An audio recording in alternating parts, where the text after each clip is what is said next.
Hello everyone.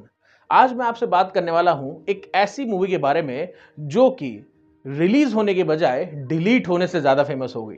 जी हां, मैं बात कर रहा हूं सतलज मूवी के बारे में जो कि रिसेंटली दिलजीत दोसांझ की एक मूवी Z5 पे 3 जुलाई को रिलीज हुई।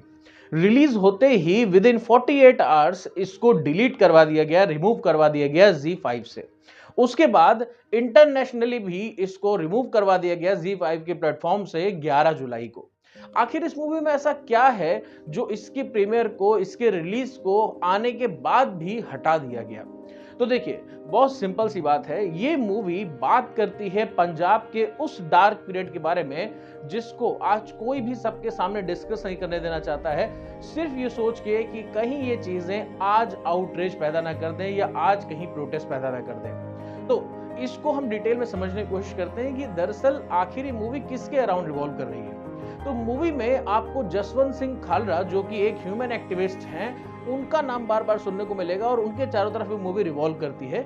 लेकिन इस मूवी में बहुत कम कहानी या बहुत छोटा सा पार्ट है जो दिखाया गया है। दरअसल ये जो डार्क पीरियड है इसकी शुरुआत 1973 के जो निरंकारी प्रोटेस्ट शुरू हुई थी जिसमें 13 सिख की जान गई थी प्रोटेस्टर्स की, वहां से इस कहानी की शुरुआत होती है जब पंजाब धीरे धीरे करके डार्क पीरियड में एंटर होना शुरू हुआ था।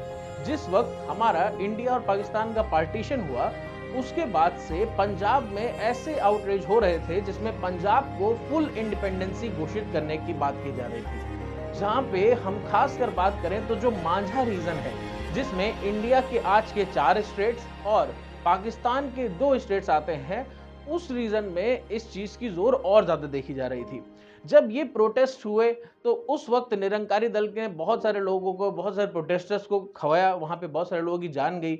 उसके बाद धीरे धीरे करके ये प्रोटेस्ट बढ़ते गए और इंदिरा गांधी जी की सरकार में उस वक्त इस प्रोटेस्ट को देखते हुए कई सारे क्लैशेस और हुए जिसमें ऑपरेशन ब्लू स्टार शामिल था। उसके बाद इंदिरा गांधी जी की जो डेथ हुई, जो असैसिनेशन हुआ, वो भी इसमें शामिल था।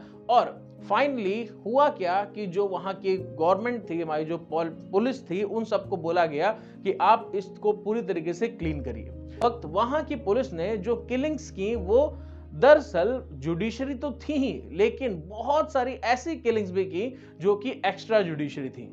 उस वक्त वहां की पुलिस को फुल फ्री हैंड था कि आप जो है पूरी तरीके से ये जितनी मिलिटेंसी है, जितने ऐसे लोग हैं जो कि एंटी नेशनलिस्ट हैं, एंटी गवर्नमेंट है, आप इनको क्लीन करिए जो कि टेररिज्म को फैला रहे हैं और आम जनता को परेशान कर रहे हैं। तो पुलिस ने वहां पे उसकी आड़ में बहुत सारे ऐसे लोगों को भी खत्म किया जो कि दरअसल सिविलियंस थे।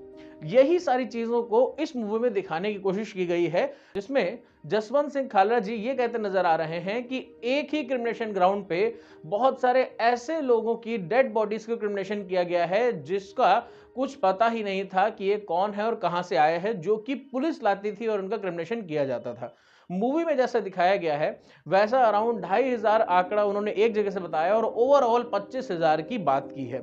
जब ये मूवी टेक डाउन की गई तो उनसे यही कहा गया कि आपने जो 25,000 आंकड़ों की बात की है, ये आंकड़ा असल में आपके पास आया कहां से? क्या इसका कोई एविडेंस है? क्या कोई प्रूफ है जो आप बता रहे हैं? और इन्हीं सारी चीजों के चलते इस मूवी को डिलीट करने के लिए बोला गया।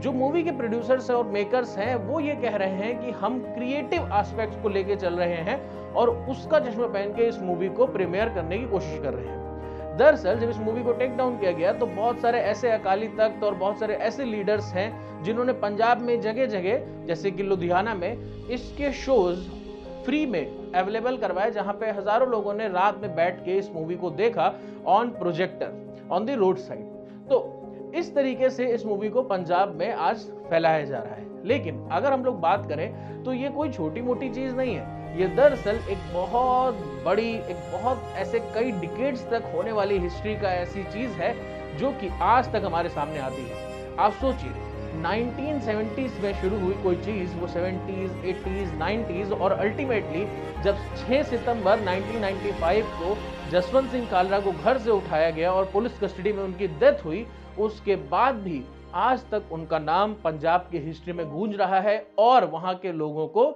जगा रहा है। तो अब ये किसकी जीत है और किसकी हार, ये तो आप ही डिसाइड कर सकते हैं। बट हाँ, मैं ये कहता हूं कि ऐसी मूवीज आनी चाहिए। इसको हम नाम चेंज करके या ऐसे भी पेश कर सकते हैं ताकि पब्लिक आउटरीच पैदा ना हो। लोगों को भी ये समझना होगा कि ये ठीक है, हिस्ट्री है, बहुत अच्छी चीजें हैं जो कि दिखाई जा रही हैं, पता होनी चाहिए, हमको अपनी हिस्ट्री पढ़नी चाहिए। लेकिन ये मूवी जब रिलीज हुई थी तब शायद इतना वर्ल्ड वाइड फेमस ना होती जितना डिलीट होने के बाद लोग इसके बारे में पढ़ रहे हैं, सर्च कर रहे हैं और उस पीरियड के बारे में जानने की कोशिश कर रहे हैं। आपका इस बारे में क्या कहना है? Do let me know in the comment section. Thank you so much.